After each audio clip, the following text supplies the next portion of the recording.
चाहिँ होइन। सूर्य भगवानले कहीँ डढेलो लगाएको हजुरले थाहा पाउनु भएको छ? सूर्य भगवानले वनमा डढेलो लाँदैन, डढेलो लगाएर सबै सखा पार्दैन, खालि उज्यालो मात्रै दिन्छन्। अब हामीलाई पनि के छ भन्दा अब हामी आस्तिक छौँ, यसमा कुनै दुविधा छैन। ब्रह्मको विद्यमानताप्रति पनि हामीलाई काहीँ संशय छैन। ब्रह्म विद्यमान छ सारा चराचर जगतमा भन्ने कुरामा हामीलाई अब शङ्का छ त यहाँ छैन। किन हामी त वर्षौँदेखि रामानन्द गुरुको पनि हामीले सत्सङ्ग सुन्यौँ, ज्ञानानन्द गुरुको पनि हामीले सत्सङ्ग सुन्यौँ, रमणानन्द स्वामीजीको पनि सुनिरहेका छौँ, पुण्यानन्द स्वामीजीको पनि सत्सङ्ग सुन्यौँ। यहाँ त अनवरत सत्सङ्ग त चलिरहेको छ भने अब हामी यत्रो वर्षदेखि सत्सङ्ग गरेकालाई ब्रह्मको सत्तामाथि, ब्रह्मको विद्यमानताप्रति चाहिँ संशय छ भन्ने मलाई लाग्दैन। ब्रह्म छ भनेर जानेर मात्रै ब्रह्मको साक्षात्कार हुँदैन। छ भनेर जान्ने कुरा भने के हो भन्दा सूर्य भगवानको यही प्रकाश जस्तो मात्रै हो, तर त्यो कर्म डढाउन चाहिँ त्यसले डढाउँदैन। अब हामीलाई त यहाँ डढाउनु परेको छ, अग्नि पैदा गर्नु परेको छ। अग्नि पैदा नगरिकन भात पनि पाक्दैन, अग्नि पैदा नगरिकन त्यो कर्म पनि डढ्दैन, नडढाइकन त्यो ब्रह्मसँग एकता पनि हुँदैन, ब्रह्म साक्षात्कार पनि हुँदैन, परमात्मा साक्षात्कार पनि हुँदैन। त एउटै तत्त्वलाई विभिन्न नाम दिएर विद्वानहरूले, व्याख्याताहरूले व्यक्त गर्नुहुन्छ, तर सारमा चुरो कुरो चाहिँ एउटै हो। एउटै कुरो तुलसीदासजीको दृष्टिमा राम नै त्यो ब्रह्म हो। उहाँले युक्तिले सिद्ध गर्नुभएको छ, उहाँले तर्कले त्यो कुरो सिद्ध गर्नुभएको छ। उहाँको रामायण रामचरितमानस हजुरले पढ्नुभयो भनेदेखि त्यो जसरी हामीले अहिले वेदस्तुति छलफल गर्न योग्य छ, सत्सङ्ग सुन्न योग्य छ, त्यो त्यसै गरी सुन्न योग्य छ। एक एक पद बरु मलाई वेदस्तुति सजिलो लाग्छ, तर तुलसीदासजीको त्यो गहिराई ओहो यो भार त मैले बुझ्न नसकिरहेछु भनेर मैले हार खाएको छु त्यो। तर भाषा त संस्कृत छैन त्यहाँ। सिया राममय सब जग जानी करौँ प्रणाम जोरी जुगा पा। उहाँले देखेर भने हो त्यो कुरा। उहाँले यतिकै शब्दमा लेख्नु, कविता लेख्नु भएको मात्रै होइन।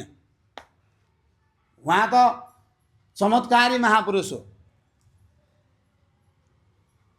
जसरी भगवानमा सर्वसमर्थता हुन्छ त्यसै गरी भगवानका भक्तहरूमा पनि, ज्ञानीहरूमा पनि सर्वसमर्थता हुन्छ, सर्वसमर्थता हुन्छ। भगवानले गरे जस्तै काम गर्न सक्ने सामर्थ्य भगवानका भक्तहरूमा, ज्ञानीहरूमा पनि हुने भएको हुनाले तुलसीदासजीले लेखेको त्यो कुरा पनि यसै हलुका छैनन्। त्यो धेरै उहाँको दृष्टिमा अब हामीलाई पनि यहाँ के छ भने अब वेदले ब्रह्मलाई सगुण पनि बनाइदिन्छन्, ब्रह्मलाई निर्गुण पनि बनाइदिन्छन्, दुइटै बनाइदिन्छन्। हेर वेदसँग त्यो सामर्थ्य छ, तर्कैले बनाइदिन्छन्। साकारलाई निराकार बनाउन सक्ने शक्ति पनि हाम्रो वेदसँग छ, निराकारलाई साकार बनाउन सक्ने शक्ति पनि हाम्रो वेदसँग छ। फेरि एउटै हो भनेर समन्वय गराएर एउटै हो, अद्वैत हो अन्तिममा भनेर देखाउन सक्ने शक्ति पनि हाम्रो वेदसँग छ। हेर वेदस्तुतिमा यो बडो विचित्रको चाहिँ छ वेदस्तुति। यहाँ सगुण निर्गुणको बडो चाहिँ अद्भुत अद्वितीय समन्वय छ। यहाँ अब हामीले समन्वय गराउने हो। किन मैले होइन हजुरलाई भने ब्रह्मको विद्यमानताको ज्ञानद्वारा मात्रै मान्छेको कर्म डढ्दैन, वासना डढ्दैन, संस्कार डढ्दैन, अनेक अनेक जन्महरू सबै खत्तम हुँदैनन्, यी आशयहरू सबै निर्मल सफा हुँदैनन्। त्यसका लागि के गर्नुपर्छ भन्दा ब्रह्मलाई व्यक्त गर्नुपर्छ। जसरी काठमा रहेको आगो, यहाँ हरेक काठमा हेर्न आगो छ, तर त्यो आगोले जाडो भगाउँदैन। आगो छ, यसमा हामीलाई शङ्का छैन। यो काठमा हरेक काठभित्र आगो छ भन्ने विषयमा हामीलाई प्रश्न छँदै छैन, यसमा हाम्रो प्रश्नै होइन। तर यो काठमा लगाएर कसाउनी बसालेर भात पाक्दैन, यो काठमा ल्याएर चाहिँ सब्जी बनाएर सब्जी पाक्दैन, चिया पाक्दैन, जाडो भाग्दैन। के गर्नुपर्छ भन्दा मन्थन गरेर यो त्यहाँभित्रबाट आगो बाहिर निकाल्नै पर्छ। डढाउनु छ भने, तातो लिनु छ भने पर्छ। त्यसै गरी ब्रह्मको सत्ता सबैतिर व्याप्त हुँदै पनि, सबैतिर व्याप्त हुँदै पनि अब हामीलाई के आवश्यकता पर्छ भन्दा ब्रह्मलाई व्यक्त गर्नुपर्छ। हेर्नु, वेदस्तुतिले ब्रह्मलाई व्यक्त गर्न खोजेका छन्। त्यो ब्रह्मलाई व्यक्त गर्नु, अव्यक्त कसरी, अव्यक्त ब्रह्मलाई, निराकार ब्रह्मलाई अव्यक्त कसरी गर्ने? जहाँ राम बसेको छ त्यहाँ त्यही काम बसेको छ। राम र काम फरक फरक बसेको छैन। राम जहाँ छ काम पनि त्यही छ। त्यो कामलाई समाप्त गर्न, नाश गर्नका लागि राम प्रकट गर्नुपर्छ। अब यही ब्रह्मलाई नै वेदस्तुतिले, यही ब्रह्मलाई राम पनि बनाउन सक्नु पर्यो। शास्त्रले ब्रह्मलाई राम, अब चाहिँ राम नै ब्रह्म हो भनेर रामायणले महापुरुषहरूको अनुभवमा पनि, वाल्मीकिको अनुभवमा पनि, व्यासजीको अनुभवमा पनि यो कुरा छ, हेर्नु आएको छ। राम नै ब्रह्म हो। अब रामलाई अथवा कृष्णलाई अथवा नारायणलाई अथवा शिवलाई अब चाहिँ यिनै ब्रह्म हुन् भनेर पनि समन्वय गर्न सकिएन भने खास समाधान पनि निक्लिँदैन। ब्रह्मदेखि भिन्न, यहाँ संसार त केही ब्रह्मदेखि भिन्न छैन। उची ब्रह्मदेखि भिन्न हुन्छ नि त? हुँदैन नि। उता झन् हुने कुरै भएन। उनी मायाको स्पर्श छ। शिवमा मायाको स्पर्श देखिन्छ, देखिँदैन? राममा मायाको स्पर्श देखिन्छ, देखिँदैन? सृष्टि स्थिति प्रलयका लागि माया स्वीकारे जस्तो मात्रै गरेका छन्, तर मायालाई पुरै थिचेर दबाएर अभिभूत गरेर बसेका छन्। त्यसकारणले अब त्यो ब्रह्मलाई व्यक्त नगरिकन कहिल्यै पनि हाम्रो अन्तःकरणभित्रको भित्री वासनाहरू सहाब हुँदैनन्, समाप्त हुँदैनन्। त्यो नहुन्जेलसम्म जन्मिने, मर्ने, सुन्ने, सुनाउने, अनेक शरीरमा चक्कर लगाइरहने, जन्म मरणमा घुमिरहने यो परम्परा कहिल्यै पनि रोकिँदैन। परम्परा, जन्म मृत्युको परम्परा रोक्नु हो नि हाम्रो लक्ष्य त। अब हामीलाई भित्रैदेखि मुमुक्षता कसमा छ? साधन चतुष्टयको कुरा छ। हेर्नु, त्यो साधन चतुष्टयको कुरा भने पनि एक हिसाबले साधन चतुष्टय सम्पन्न कसरी हुने? साधन चतुष्टय अब यम के अरे विवेक कसरी पाउने, वैराग्य कसरी आउने? अब विवेक वैराग्य चाहिन्छ भन्ने कुरो त थाहा छ, तर वैराग्य आउँछ कसरी?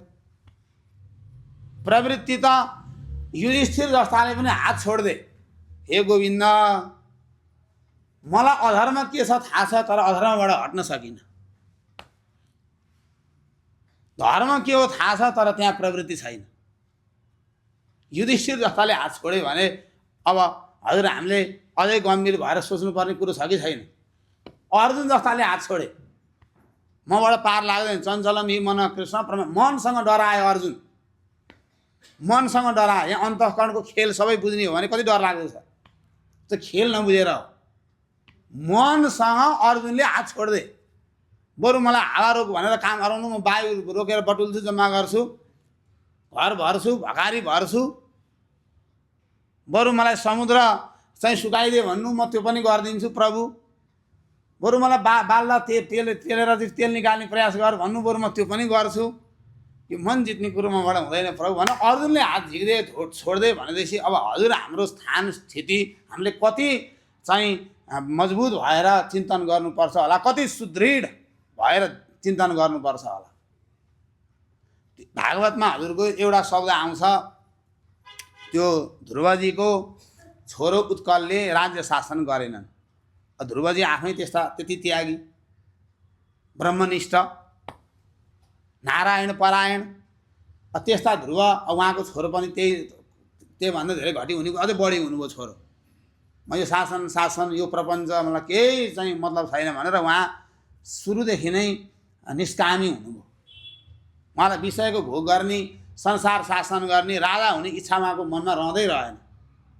उहाँको सवालमा के बताइएको छ भन्दा, जब उहाँले सत्सङ्ग सुन्दै जानुभयो, हरिगुणहरू श्रवण गर्दै जानुभयो, जब उहाँले परतत्त्वको चिन्तन गर्दै गर्दै जानुभयो, उहाँको प्ररूढ भाव भनेको यति दृढ भाव बन्यो रे, यति चाहिँ मजबुत भाव बन्यो रे। अब हाम्रो त्यस्तै चाहिँ दृढ वैराग्य नआइकन ततः पदम तत् परिमार्गितव्यम, अनि बल्ल त्यो तत्त्वको परिमार्गण हुन्छ भनेको खोजी हुन्छ। पहिला एक नम्बरमा त जिज्ञासै आउनु पर्यो, प्रमातृत्व भाव आउनु पर्यो। प्रमाता भनेको जान्न चाहने, केही कुरो बुझ्न चाहने। केही कुरो बुझ्न चाहने मध्येमा यहाँ त आत्मै चिन्न चाहनुभयो। अरू लटरपटर कुरो चिनेर कहिल्यै पार पाइँदैन। संसारका घर चिनेर, पट चिनेर, मठ चिनेर कहिल्यै पनि अन्त हुँदैन। यहाँ त झ्याप्पै आत्मै चिन्नु पर्यो, सिधै ती प्रवेश गर्नु पर्यो। अन्त यताउति लरङ बरङ गरेर मान्छेले पार पाउँदैन। त्यस कारणले सच्चा मुमुक्षता जसको हृदयमा पैदा भएको छ त्यो व्यक्तिले त्यसको खोजी गर्छ। अनेक जन्मको सुकृत एक ठाउँमा जम्मा भएपछि मान्छे सत्संग परिवार धाउँछ। अनेक जन्मको सुकृत जम्मा भयो, त्यो पुण्यले अब कहाँ प्रेरित गर्छ भन्दा सत्सङ्गमा प्रेरित गर्छ। भगवानले उद्धवजीलाई के भन्नुभयो एकादश स्कन्धमा भने, हेर उद्धव, तावत् कर्माणि कुर्वीत, त्यतिखेरसम्म कर्म गर, शुभ कर्महरू गर, सुकृत सच्चा शुद्ध कर्महरू गर। अशुद्ध कर्म गर झन् फोहोर, झन् अन्तःकरण दूषित हुन्छ, विकृत हुन्छ। अन्तःकरण शुद्ध बनाउने कुरा छ, सफा बनाउने कुरा छ। त्यो दिनसम्म तिमी निरन्तर शुभ कर्म गर। कहिलेसम्म भन्दा जहिलेसम्म तिमी बसेर सत्सङ्ग सुन्न सक्दैनौ। सत्सङ्गमा आएर 1 घन्टा नि बस्न सक्दैन, पट्यार लाग्छ, छटपट्टि हुन्छ भने त्यो मान्छेलाई के कुन बाटो देखाउने त? अब उसलाई भर्ना गर्नु पर्यो प्ले ग्रुपमा लएर। अब प्ले ग्रुप भने के भन्दा एक राम्रो कर्म गर न, बिहान ब्रह्म मुहुर्तमा उठ, यसो गायत्री जप, तिलक लाऊ, यसो भगवानको सङ्कीर्तन गर, भजन। अब त्यसले अरू कुरो बुझ्दैन। अब त्यसलाई राखेर जीव र ब्रह्मको एकता गराउनु थाल्यो भनेदेखि त्यसले त्यो पनि पक्रिँदैन, त्यो पनि छोडिदिन्छ। त्यो यता न उताको त्यो त्रिशङ्कु जस्तो हुन्छ, न तल जान्छ न माथि आउँछ। त्यस्तो मान्छेलाई पनि पार्नु भएन। हेर, ज्ञानीको त ठुलो चाहिँ दायित्व हुन्छ मान्छेको प्रवृत्ति चिनेर, उसको रुचि चिनेर, उसको लगाव के हो, उसको विशेषता केमा हो, कसो हो भन्ने कुरो थाहा पाएर त्यो अनुसारले चाहिँ अनुमोदन गरिदियोस् अरे क्या। ठिक छ, तपाईँले गरे यही बाटो, लागिरहनुहोस् भनेर उसलाई बिस्तारै बिस्तारै चाहिँ सूक्ष्म दृष्टि प्रदान गर्दै गर्दै लैजाने कुरो भएको हुनाले गर्दाखेरि अब यो चाहिँ सत्सङ्ग सुनिसकेपछि मान्छेमा भित्र तीव्र वैराग्य प्राप्त हुन्छ। वैराग्य अरू अन्तबाट प्राप्त हुँदैन।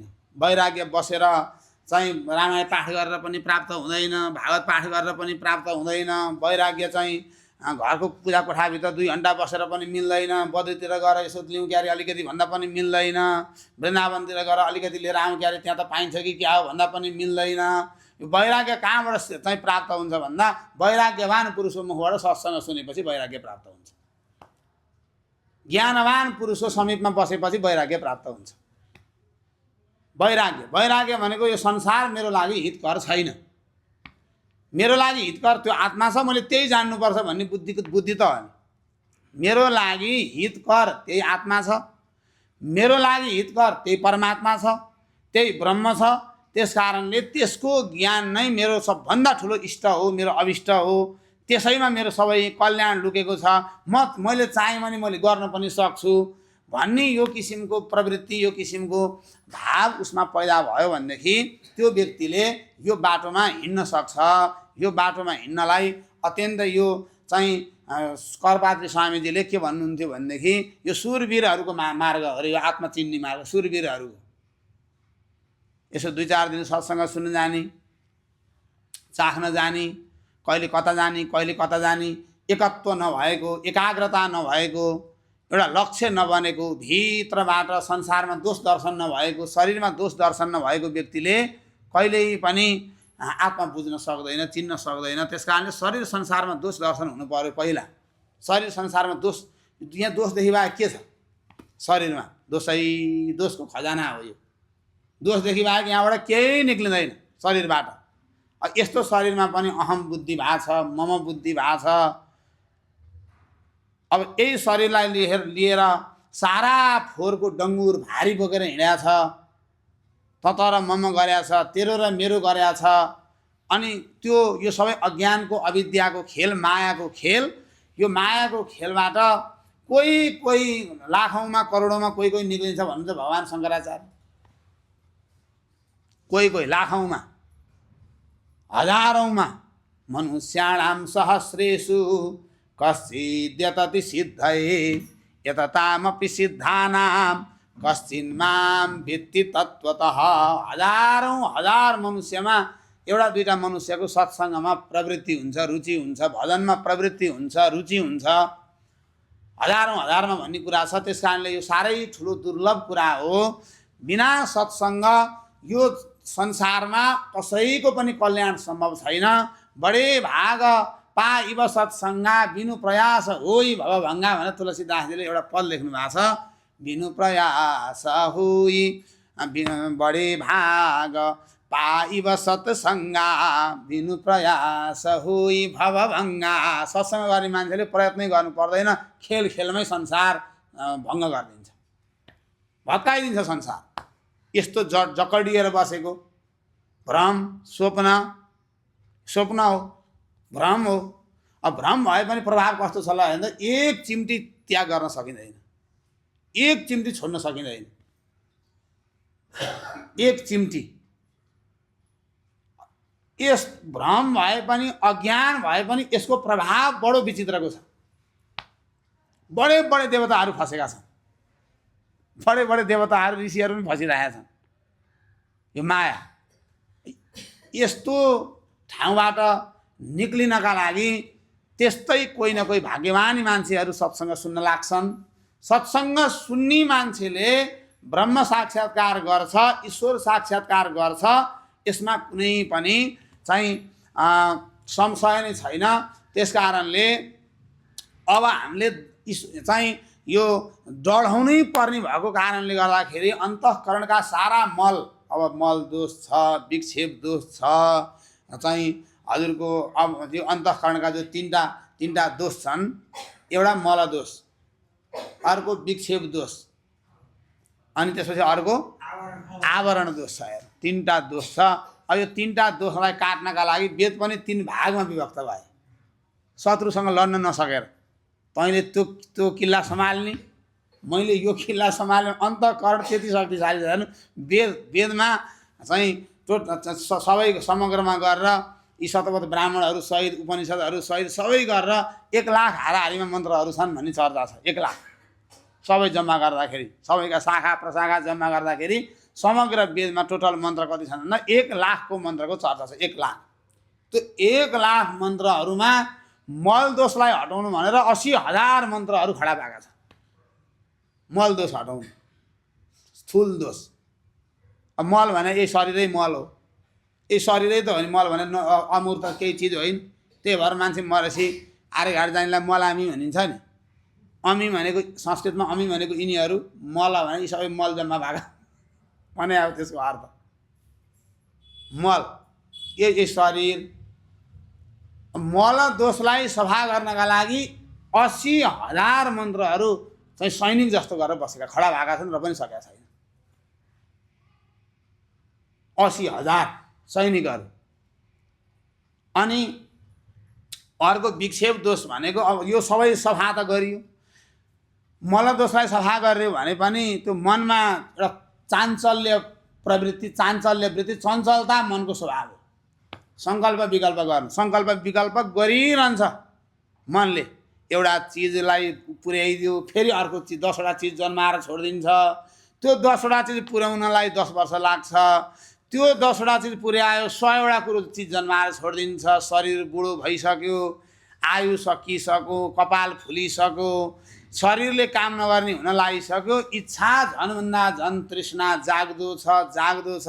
त्यो घट्ने क्रममा छैन। त्यसैले त्यो विषयको कुम्लो भारी बोकेर मान्छे अनेक शरीरमा घुमिरहेछ, भड्किरहेछ।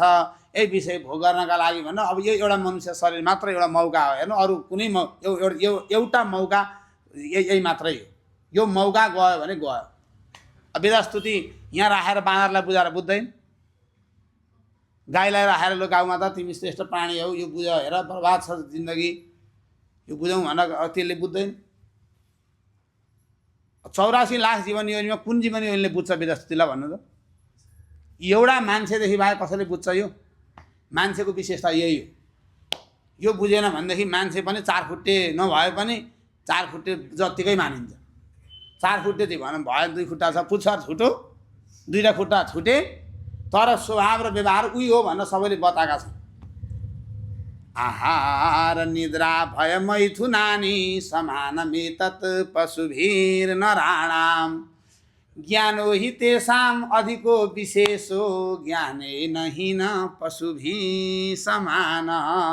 ज्ञान भएन भने मनुष्यता खण्डित भयो, सत्सङ्ग भएन भने मनुष्यतै रहेन। सत्सङ्ग नगर्ने मान्छेलाई हामीले भित्रबाट धेरै मान्छे मान्न नै पर्दैन, तिनमा मानवतै छैन, तिनमा मनुष्यतै छैन। हाम्रा ऋषिहरूले केमा जोड दिए? सबभन्दा बढी जोड पहिला मान्छे बन, चित्रका पछाडि नकुद, चरित्र अच्छा बनाऊ, चरित्र राम्रो बनाऊ, शुद्ध निर्मल बनाऊ। अब अहिले सारा जगत चित्रका पछाडि कुदेको छ, चित्र जहाँ पनि चित्र हेर्ने। हाम्रो ऋषिमुनिहरू हेर्नु त कछाड्ला कि हाम्रो वशिष्ठ ऋषिले त्यत्रो राम जस्ता यजमान हुँदाखेरि एउटा राम्रो टाई सिलाएर सुट सिलाएर जुत्ता सुत्ता पड्काएर हिँड्न नसक्ने हाम्रो वशिष्ठ ऋषिहरू हुन्। राम जस्तो यजमान, रामले के वशिष्ठले चाह्यो भने हे राम तिमी मेरो झुपडीमा बस, म तिम्रो दरबारमा बस्छु भने पनि राम भगवान् त हस् मेरो गुरुले यत्रो ठुलो अवसर मलाई दिनुभयो भने त्यो झुपडीमा राम भयो भने त्यस्तो यजमान पाउँदाखेरि वशिष्ठ ऋषिले किन हेर्नु, त्यो भित्री चिज प्राप्त गर्न लागेका मान्छेलाई बाहिरी बोक्रोमा यो खोक्रोमा मतलब हुँदैन। त्यस कारणले यो विषयको कुम्लो बोकेका मान्छेहरू यी सब पशुतुल्य हुन् भनेर हामीले भने होइन, ऋषिहरूले भनेका छन्, सारा शास्त्रले भनेका छन्। त्यो मैले भने नि होइन, हजुरहरूले भने पनि होइन। ब्रह्मचिन्तनमा लागेन भने खेर गयो, जिन्दगी खेरै गयो, निरर्थकै भयो। गुरुका पछाडि लागेनन्, ग्रन्थका पछाडि लागेनन्, सत्सङ्गका पछाडि लागेनन्, गोविन्दका पछाडि लागेनन् भने निश्चलानन्द सरस्वतीले त्यो जीवनलाई निरर्थक हुनबाट कसैले बचाउन सक्दैन भनेर उहाँले बारम्बार भनिरहनुहुन्छ। जसको जीवनमा गुरु कृपा छैन, जसको जीवनमा गोविन्द कृपा छैन, जसको जीवनमा ग्रन्थ कृपा छैन, त्यसको जीवन निरर्थक हुनबाट कसैले बचाउन सक्दैन। त्यसको जीवन दिशाहीन हुनबाट कसैले बचाउन सक्दैन। त्यसको जीवन दिशाहीन भयो। अनियन्त्रित वासनामा त्यो मान्छे फस्छ। त्यस कारणले मनुष्यको सबैभन्दा ठुलो विशेषता भनेको आत्मा र अनात्माको विवेक गर्ने भएर त हो नि। कुरो बुझ्नु पर्यो, माथिदेखि कुरो बुझ्नु पर्यो। अब आत्मा के हो? प्रकाशक हो। त्यो प्रकाश्य होइन, त्यसलाई कसैले प्रकाश दिन पर्दैन। इन्द्रिय, शरीर, मन, बुद्धि, प्राण यी सबै प्रकाश्य हुन्। यिनलाई अर्काको चाहिँ प्रकाशको आवश्यकता पर्छ, यी आफै प्रकाशित छैनन्। अब हामी फसेका छौँ यिनीहरू। अब हामीले मनको खेल भत्काउने हो, मनको षड्यन्त्र चिर्ने हो। मन बिचमा बस्छ, मन बिचमा बस्छ। हेर्नु, इन्द्रियाणां हि चरतां यन्मनो नुविधीयते तदस्य हरति प्रज्ञां वायुर्नावमिवाम्भसि। गीतामा भगवान् श्रीकृष्णले अर्जुनलाई के भन्यो? हे अर्जुन, सबैभन्दा पहिला बुद्धिले अब आत्माबाट सत्ता लिन्छ। अब बुद्धिमा दोष छैन, बुद्धिसम्म ठिकठाकै हो। अब मनको सङ्ग गरिदिन्छ क्या त्यसले। सत्सङ्गकै कुरो छ हेर्नु। अब कुसङ्ग छ यहाँ चाहिँ। बुद्धिले कता हेर्छ भन्दा बुद्धिले आत्मा हेर्दैन, उसले मनको देखावटीपनमा र मनको कपटपनमा बुद्धि फस्छ। उता फर्के समस्या थिएन, यता फर्के समस्या थिएन, उता फर्किदिन्छ। हेर्नु, मनतिर फर्किदिन्छ। अब मन कता फर्किन्छ भन्दा तर म मिलेर यो व्यापक सृष्टि गर्नुपर्छ, यति काम गर्ने हो। हेर, हाम्रो पार्टी पुरै सबैतिर फैलाउनुपर्छ भन्छ उसले। सेना मेना हाम्रो सदस्यता यति विस्तार गर्नुपर्छ। हेर, अब उसले त गर्न सक्दैन, त्यो मन त त्यो बिचौलिया हो। बिचौलियाले काम गर्दैन नि कहिले पनि। माफियाले बिचौलियाले काम गर्दैन। त्यो नारायणघाट बजारमा बस्ने हो, बिचौलिया बनाएर खाने हो। त्यो सामान लिन त्यो रक्सोल पनि जाँदैन, त्यो यता भैरवा पनि जाँदैन, सुनौली पनि जाँदैन। त्यो नारायणघाट बस्ने हो, यता सामान सप्लाई गर्छ, बिचमा बस्छ, पैसा खान्छ। अब आउँछ सामान कहाँबाट? त्यो सत्ता प्रकाश चेतन कहाँबाट आउँछ? आत्माबाट आउँछ। मनले के गर्छ भन्दा त्यो मनले तलका इन्द्रियहरूलाई काम लाउँछ। अब है ल है केटा यस्तो यस्तो गर्नु छ। ऊ अब आँखाको पछि लाग्छ, ऊ अब चाहिँ चक्षुरिन्द्रियको पछि लाग्छ, कर्णेन्द्रियको पछि लाग्छ, अनि यो त्वगिन्द्रियको पछाडि लाग्छ। र यसरी मन अब घ्राणेन्द्रियको पछाडि लाग्छ, रसनेन्द्रियको पछाडि लाग्छ। हेर्नु, अति विषय कहाँ जान्छन् ती विषय चाहिँ फेरि इन्द्रियहरू चाहिँ रूप रस गन्ध स्पर्श शब्दमा सुख खोज्न थाल्छन्। त्यहाँबाट सुखको कल्पना परिकल्पना गर्छन्। आजसम्म एउटा सुखी छैन।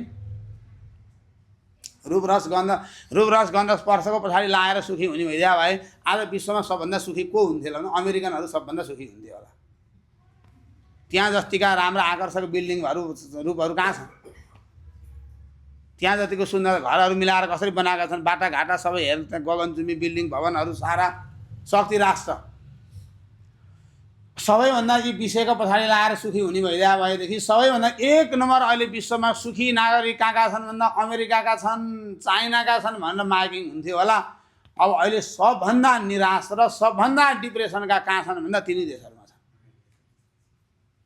भने रहेछ त सुख रूप रस गन्ध। यहीँबाट प्रत्यक्ष हेरौँ न हामी। किन वेदको उताको पछाडिको सुखदेवलाई हेर्न किन जानु पर्यो? यहीँ अहिले हेरौँ न ल। त्यस कारणले यो मौका हो।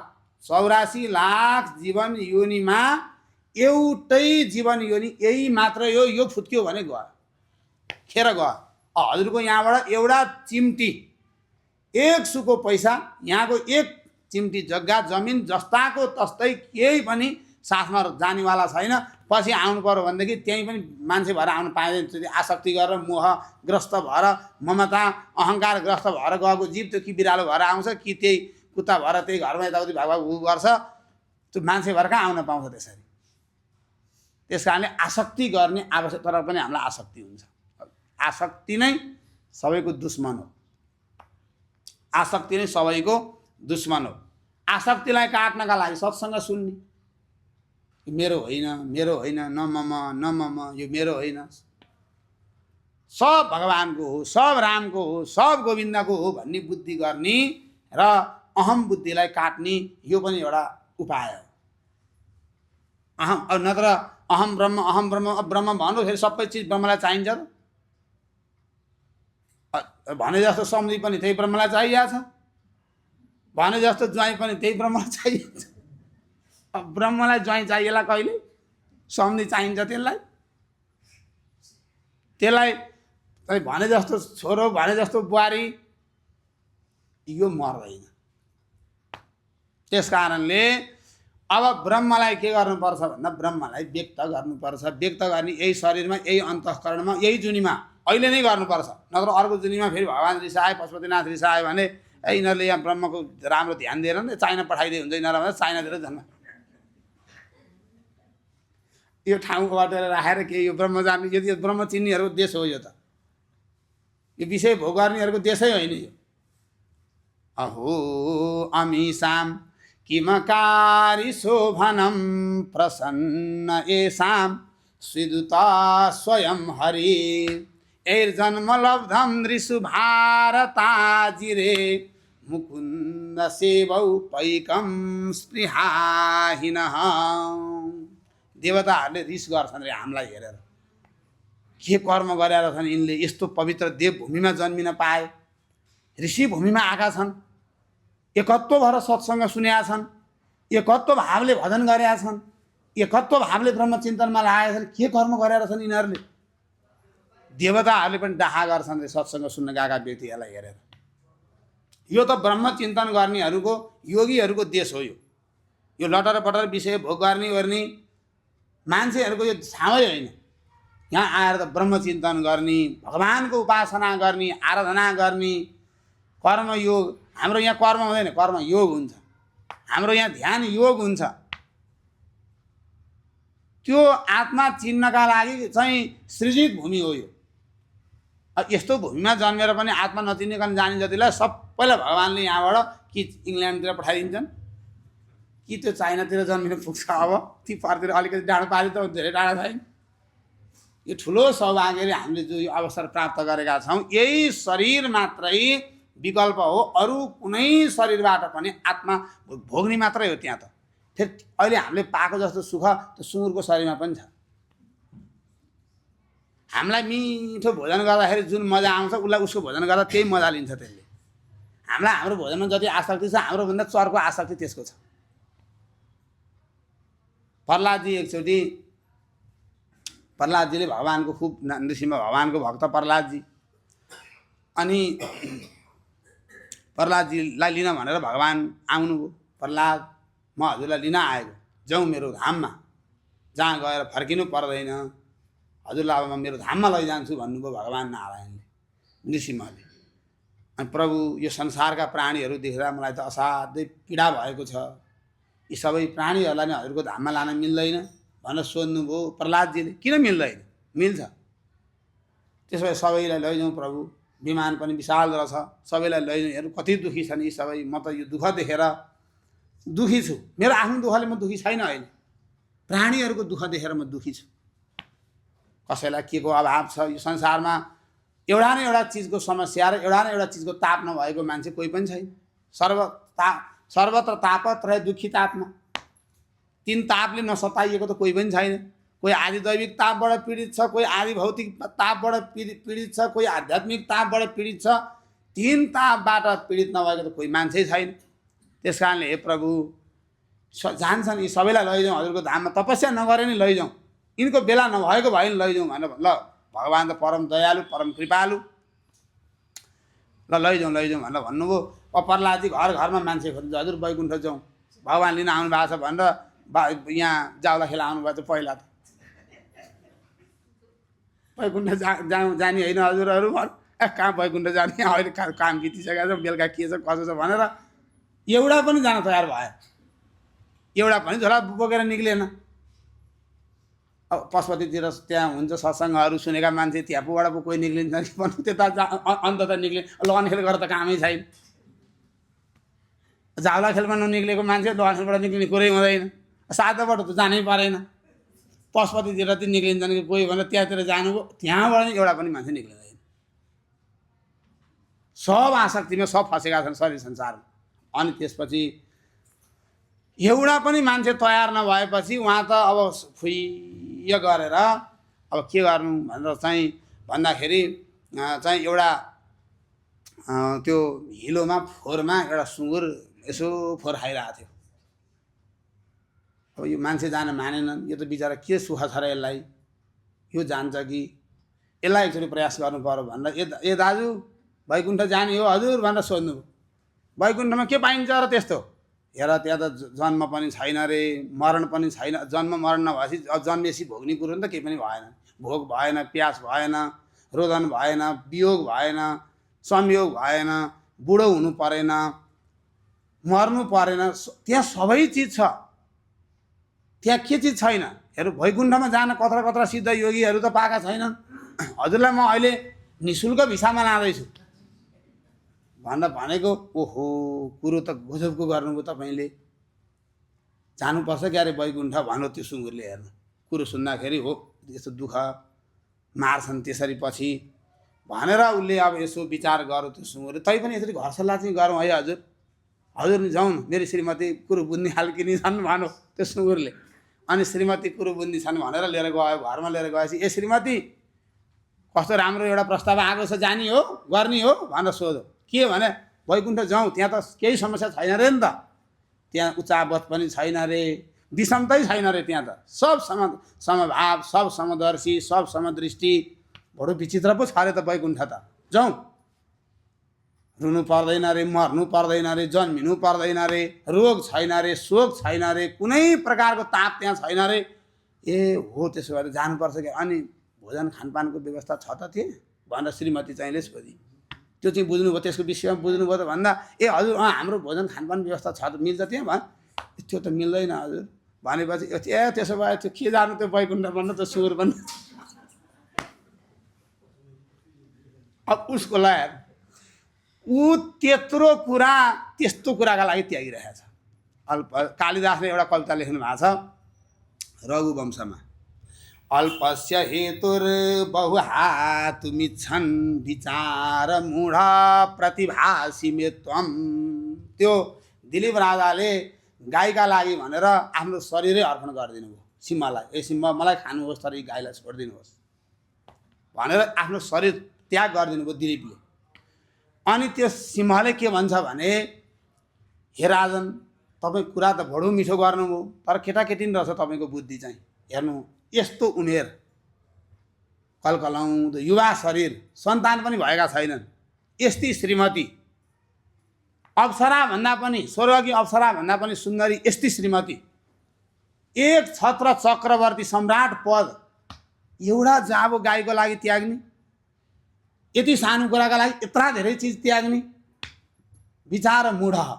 हजुरको विचारमा मूढता छ जस्तो लाग्यो मलाई त भन्छन् क्या ती सिंहले। हामी त्यस्तै छौँ। त्यत्रो अनन्त ब्रह्म सुखलाई त्यागेर तुच्छ जन्म मरण भरिएको, रोग भरिएको, शोक भरिएको, तनाव भरिएको, व्यथा र वेदना भरिएको सुखका पछाडि त्यही सुँगुर हिँडे जस्तै गरेर हिँड्ने मान्छेलाई नि हजुरको ठुलो कुराका लागि सानो कुरो पाउनका लागि ठुलो कुरो त्याग्ने। आत्मज्योति छ जो अखण्ड भरिलो, भित्री हृदयाकाशमा लागेको छ भितरका बादल ठुलो, त्यो ज्योतिका पासमा। जो त्यो बादल युक्तिका पवनले बिस्तार पन्छाउला, नित्यानन्द अनन्त शान्ति सुखको माधुर्य त्यही पाउला। अब अनन्त अनन्त माधुर्य सुख, अनन्त ब्रह्म सुखलाई छोडेर तुच्छ विषय सुखका पछाडि लाग्नु भनेको सुँगुरले बिस्ताका लागि त्यत्रो सबै चिज त्यागे जस्तै हो हाम्रो लागि पनि। त्यस कारणले यो एउटै विकल्प, एउटै यही शरीर, वेद बुझ्ने पनि यही शरीर, वेदान्त बुझ्ने पनि यही शरीर, राम बुझ्ने पनि यही शरीर, गोविन्द बुझ्ने पनि यही शरीर। यो शरीरलाई भरपुर सदुपयोग गर्नुपर्छ सत्सङ्गद्वारा। विषयको कुम्लो फ्याँक्नुपर्छ। सत्सङ्ग गरेपछि त्यही त खराब कुरो छोडिदिने त हो नि। आत्मा र अनात्माको विवेक, आत्मा र अनात्माको विवेक गर्ने, अनात्मालाई खुकुलो बनाउँदै जाने, छोड्दै जाने, त्यहाँ ममता बुद्धि, आसक्ति बुद्धि, जो बुद्धि त्यहाँ जमेको छ त्यो बुद्धिलाई निराकरण हटाउँदै हटाउँदै जाने, यही काम नै सत्सङ्गको मूल मर्म हो। सत्सङ्ग सुनेर नि संसार जस्ताको तस्तै रह्यो, लोभ जस्ता तस्तै छ, काम जस्ता तस्तै छ, क्रोध लोभ जस्ता तस्तै छ, ईर्ष्या जस्ता तस्तै छ, अहङ्कार अलिकति नि गलेको छैन, सबै कुरो जस्ता तस्तै छ। र पनि मान्छे ढुक्क छ भनेदेखि अब यहाँ पनि मायाकै खेल्छ। त्यो त थाहा पाउनु पर्यो। सत्सङ्ग सुन्ने मान्छेले, सत्सङ्ग सुन्ने मान्छेले आत्मालाई हेर्नुपर्छ। म कहाँ आएँ के थाहा पाउनुपर्छ। म कस्तो थिएँ, कहाँ आइपुगेँ, कति प्रगति भयो, यो त रात दिन विचार गर्ने कुरा हो। अनि पो गति आउँछ त। आत्मसाक्षात्कारको बाटो परम पुरुषार्थ हो। धर्म, अर्थ, काम, मोक्ष 4 पुरुषार्थ मध्येमा बिना पुरुषार्थ केही पनि हुँदैन। केही पनि हजुरलाई पकाएर दिएको भात पनि पुरुषार्थ गर्नु भएन भनेदेखि खाइँदैन। बिउ पनि छ, पानी पनि छ, खेत पनि छ, किसान पनि छ, हलो पनि छ, उपयुक्त वातावरण हावापानी सबै छ भने पनि आफै त धान फल्दैन। फेरि रोपेर छोडिदिनु भयो भने पनि फल्दैन। फेरि जानुपर्छ, हेरिरहनुपर्छ त्यसलाई। त्यस्तै झारो आउँछ, धान जस्तै झारो आउँछ। त्यसलाई उखेलेर चिनेर फ्याँक्नुपर्छ। यहाँ पनि सत्सङ्ग गरेपछि कुसङ्गबाट बच्नु पर्दैन। कुसङ्ग के हो भन्ने कुरो थाहा पाउनु पर्दैन। हामी कुसङ्गलाई उखेलिहाल्नुपर्छ। कुसङ्ग उखेल्न सकिएन भनेदेखि त्यो चाहिँ परीक्षित राजाले के भन्नुभयो भने, अजामिलको कथा सुनाउनुभन्दा अगाडि एउटा प्रश्न सोध्नुभयो। होइन, मान्छे धर्म त गरेकै छन्, किन तै पनि मान्छेको कल्याण नभएको भनेर प्रश्न गर्नुभयो। मन्दिर पशुपतिमा नि भिडै छ। अब बद्री खुलेपछि बद्री जानु 2 घन्टा 3 घन्टा लाइन नबसिकन त्यो बद्रीनारायणको दर्शनै हुँदैन। वृन्दावन जानु 2 घन्टा लाइन नबसिकन त्यो बाँके बिहारीको दर्शन गर्नै सकिँदैन। मन्दिरमा भिडभाड त्यत्तिकै छ। घर घरमा स्वाहा घन्टा सबै बजाइ छन्। शङ्ख घन्टा नबजाए पनि छैन, रुद्री नलागे पनि छैन, भागवत नलागे पनि। खोइ मान्छेको विचार विवेक बुद्धि बनेको खोइ कहाँ कमजोरी भएको छ, कहाँ पुगेको छैन, त्रुटि कहाँ भएको छ। यो सब कुरा सत्सङ्ग गर्ने मान्छेले समाधान निकाल्न सक्छ। त्यस कारणले सत्सङ्ग गर्नुको अर्थ, सत्सङ्ग अब यही सत्सङ्ग सुन्न आउन पनि त प्रयत्न नगरिकन सत्सङ्ग हुन्छ त। अब घरबाट घर छोड्नै पर्यो, नाति नातिना भयो भने छोड्नै पर्यो। एकछिनलाई 1 घन्टामा आउँछु है भन्नै पर्यो, अब गोडा उचाल्नै पर्यो, एकछिनका लागि तम तयारी भएर नआइकन सत्सङ्ग नि सुनिँदैन। पुरुषार्थ यही त हो नि। आएर बस्नु पर्यो, बसेर पनि ध्यान अन्त लाग्यो भने सुनिँदैन। शरीर यहीँ छ, आँखा पनि अगाडि नै छ, कुरो अन्तैतिर मन गएको छ भनेदेखि हजुरको यहाँ बसेर नि सुनिँदैन। त्यो पनि ख्याल गर्नु पर्यो। ओहो, यहाँ उहाँबाट यत्रो खर्च गरेर आइसकेपछि नि मन फेरि अन्त लानु खोज्छस् मलाई भनेर उसलाई यहाँ समातेर यहीँ राखिहाल्नु पर्यो। नत्र कहाँ अब यो सबै अब हेर्नु, धान फल्छ, त्यो धान फल्दा कति दुःख गर्नुपर्छ मान्छेले त्यति फलाउनलाई। फलाइसकेपछि पनि त्यत्तिकै छोडिदिनु भयो भने पनि खान पाइँदैन। फेरि टिपेर ल्याएर झार्नु पर्यो, कुट्नु पर्यो, चाहिँ भुस फ्याँक्नु पर्यो, बिहाँ फ्याँक्नु पर्यो, कुकरमा हाल्नु पर्यो, सिठी लाउनु पर्यो, पकाउनु पर्यो, पकाएपछि थालमा सेलाउनु पर्यो, सेलाएपछि मुखमा राखेपछि नि भित्र जाँदैन। दाँतले अझै प्रयास गर्नुपर्छ यार। दाँतले चपाई त्यो दाँतले चपाएर पनि भित्र पठाउन पनि प्रयास गर्नुपर्छ। खाना त त्यति प्रयास एउटा केही होइन नि। त्यो अहिले 2-3 घन्टाको खाना त्यति खाएपछि 2-3 घन्टालाई ढुक्क हुने, अरू केही हुने त होइन। त्यति खानालाई त त्यत्रो सङ्घर्ष र प्रयत्न छ भने अब यो त ब्रह्म साक्षात्कार गर्ने भनेपछि कुन लेभलको ऊर्जा र उत्साह, कुन लेभलको चाहिँ प्रयत्न चाहिन्छ होला भन्ने कुरो मनन गर्ने हो। त्यो हामीले सत्सङ्गले त्यही दृष्टि दिने हो। कुरो बुझेपछि फेरि मजा आउँछ हेर्नु। सत्सङ्ग बुझेपछि बडो रस आउँछ, बडो आनन्द आउँछ। त्यो भित्र गाँठो फुक्लिनु पर्छ। सत्सङ्ग गरेपछि हृदय ग्रन्थि विद्यते, हृदय ग्रन्थि छिद्यन्ते। सत्सङ्ग सुनेर पनि प्रश्नहरू चाहिँ भङ्ग भएनन् भने, संशयहरू भङ्ग भएनन् भने, संशयात्मा विनश्यति, शङ्का गर्ने मान्छे नाश हुन्छ, नष्ट हुन्छ।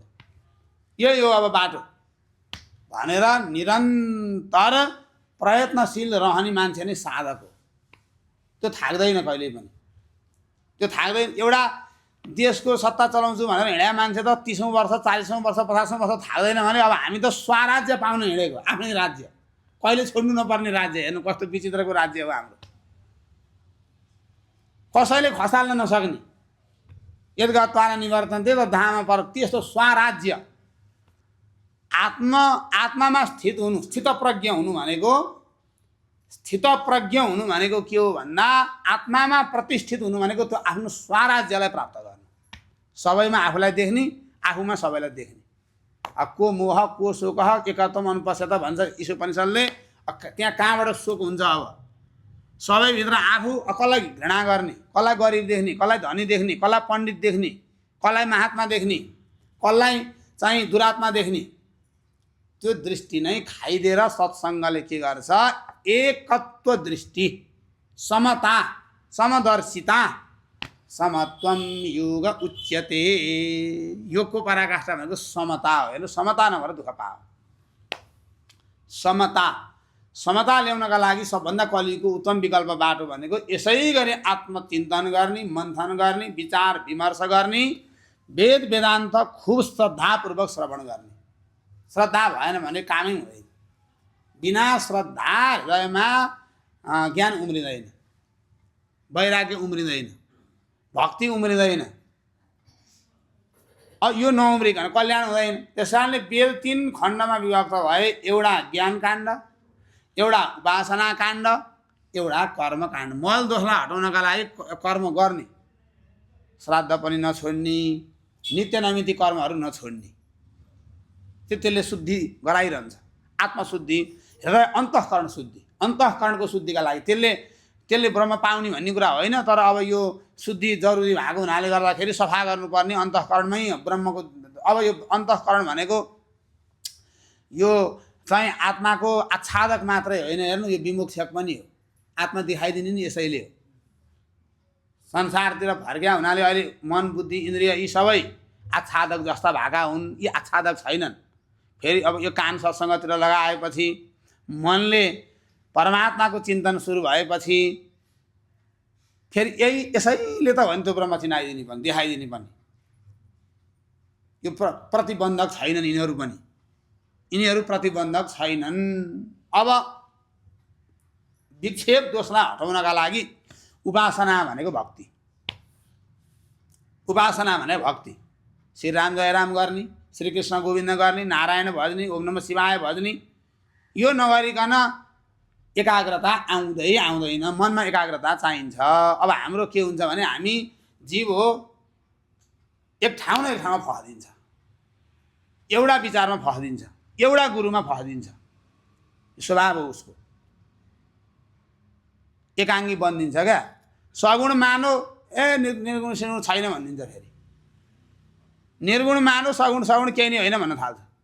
एउटा गुरु मानो अर्कोलाई मान्दैन, इन्द्र मानो सूर्य मान्दैन, सूर्य मानो चन्द्रमा मान्दैन, शिव मानो राम मान्दैन, राम मानो शिव मान्दैन, नारायण मानो शिव मान्दैन, शिव मानो नारायण मान्दैन। यो एकाङ्गीपन पनि बाधक छ। एउटै ब्रह्म देख्नुपर्ने कुरो छ। अब एउटा मात्र एक ठाउँमा मात्र देखेर पार यो त सबै अन्तर्भाव गर्नुपर्छ। त्यहीँ लगेर एउटै ब्रह्ममा ल्याएर भएभरको सबैलाई तिनीहरू समावेश गर्ने हो। सब ब्रह्मै हो। त्यस कारणले मान्छेमा त्यो चाहिँ एकाङ्गीपन, म त फलानु गुरुको चेलो हुँ भन्छ, अरूको प्रवचनै सुन्दैन। फेरि त्यो भयो भने फसेन।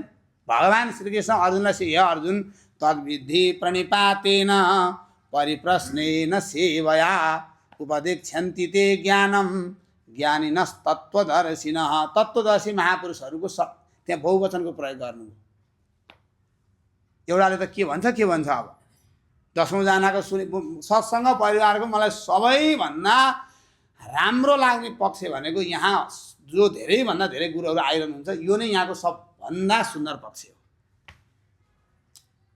त्यही भएर मलाई सत्सङ्ग परिवार अन्तलाई मलाई प्रवचन गर्न बोलाओ भनेर म भन्न कहीँ जान्न, तर सत्सङ्ग परिवारमा चाहिँ मलाई बोलाउनुहोस् न बरु भन्छु। म अन्त भन्न जान्न। मलाई तपाईँको हरा सप्ताहमा लाउनुहोस् न भनेर म आजसम्म जिन्दगी गएको पनि छैन, जान्न। अन्त पनि कहीँ पनि जान्न। तर यहाँको सबैभन्दा सुन्दर पक्ष, कहिले ज्ञानानन्द स्वामी आउनुहुन्छ, कहिले आत्मानन्द स्वामी आउनुहुन्छ, कहिले रामप्रसाद गुरु आउनुहुन्छ, कहिले भवानी गुरु आउनुहुन्छ, कहिले रमण गुरु, कहिले चाहिँ हरेक गुरुहरूको सुन्दाखेरि पो अनि दृष्टि अलिक फराकिलो बन्छ। नत्र संसारको सबैभन्दा बिगराल एउटा समस्या के हो भने एउटा गुरुमा गएर जोत्तेपछि अनि ती गुरुले फसिन्छ भनेर लगाइदिन्छन्। अनि काजु पनि त्यहाँ आउँछ, बदम पनि त्यहाँ आउँछ, दक्षिणा पनि त्यो एक ठाउँमा मात्र आइरहने भयो, थुनेरै राख्छन्। मलाई थाहा छ यो कुरो। मैले भारततिर कतिपय ठाउँमा थुनेरै राखेको थिएँ। यो गेटबाट बाहिर हुँदैन है, यो त कुसङ्ग हुन्छ नि भनेर लगाइदिँदो रहेछ। किन भन्दा एक ठाउँमा दृष्टि बनाइराख्यो भनेदेखि त त्यहाँ आइरहने भएन सबै कुरो। त्यहाँ निष्कामता, निस्वार्थता। सुखदेव स्वामीलाई कोही त्यस्तो बनाउनु परेछ कसैलाई? उठेको साधकको लक्षणै अर्को हुन्छ। एक ठाउँमा फस्ने यो जीवको श्रद्धामयो यम पुरुषो यो यत श्रद्धा सय बसः। यो श्रद्धामय छ, काहीँ न काहीँ गएर श्रद्धा नगरी बस्न सक्दैन। श्रद्धा गरिहाल्छ, काहीँ न काहीँ एक ठाउँमा श्रद्धा गरेर त्यहीँ मात्रै फसिरहेको भने त बर्बाद भयो। त्यो दृष्टि यसरी टालिदिएपछि त त्यो घोडाको जस्तो, यो घोडाको किन यो लगाइदियो थाहा हजुर? त्यो उता नअरू यता नै बाटोमा हेरेर हिँडोस् भनेर यो लगाइदिए है, यसरी लगाइदिन्छ। यसरी लगाइदिइसकेपछि दृष्टि सङ्कुचित भएन, साङ्ग्रो भएन। सत्सङ्गको त्यो लक्ष्य होइन, सत्सङ्गको त्यो उद्देश्य होइन। सत्सङ्गले विराट बनाउँछ, विशाल बनाउँछ, फराकिलो बनाउँछ। एक ठाउँमा मान्छेलाई फसाउँदैन, त्यो जोगाउने हो सत्सङ्गले। सत्सङ्गले भिरबाट गुल्टिन दिँदैन। सत्सङ्ग नगर्ने मान्छे चाहिँ भिरबाट गुल्टिसकेपछि ओहो हेर पहिले ख्याल गर्नु बाबा गुल्टिन्न थिएँ म भनेर पछि रुन्छ। सत्सङ्ग सुन्ने मान्छे चाहिँ त्यसो भयो भने गुल्टिन्छ भनेर पहिले थाहा पाउँछ। यसले त लड्न दिँदैन, चिप्लिन दिँदैन, खस्न दिँदैन। त्यस कारणले फराकिलो दृष्टिबाट सुरु हुन्छ है सत्सङ्ग। यो सङ्कुचित दृष्टिबाट सत्सङ्ग सुरु हुँदैन। विशाल छाती चाहिन्छ सत्सङ्ग सुन्न, परमात्माको भजन गर्न। त्यो चाहिँ कन्जुस हृदय बोकेको, यत्रो झ्याएको टाउको जत्रो हृदय बोकेको मान्छेले सत्सङ्ग सुन्न नि सक्दैन, बुझ्न नि सक्दैन। त्यसले आत्मा परमात्माको चिन्तन गर्न पनि सक्दैन। फराकिलो हाम्रो वेदहरू फराकिला छन्। फराकिलो वैदिक वाङ्मय विराट आकाश हो। त्यो विराट आकाशलाई नबुझिकन एक पक्ष बुझेर मात्रै कुरोकानी पूर्ण हुँदैन। त्यस कारणले सर्वम खलु इदम ब्रह्म। आजलाई समय गएको हुनाले गर्दा हजुरहरू फेरि हतारिनु होला, यहाँको समय फिक्स छ होइन। ल आज पहिलो दिन 10 मिनट बढी लिएँ, भोलिबाट ठिक्क समयमा सक्नेछु भन्दै श्रीराम जय राम जय जय राम, श्रीराम जय जय राम, श्रीराम जय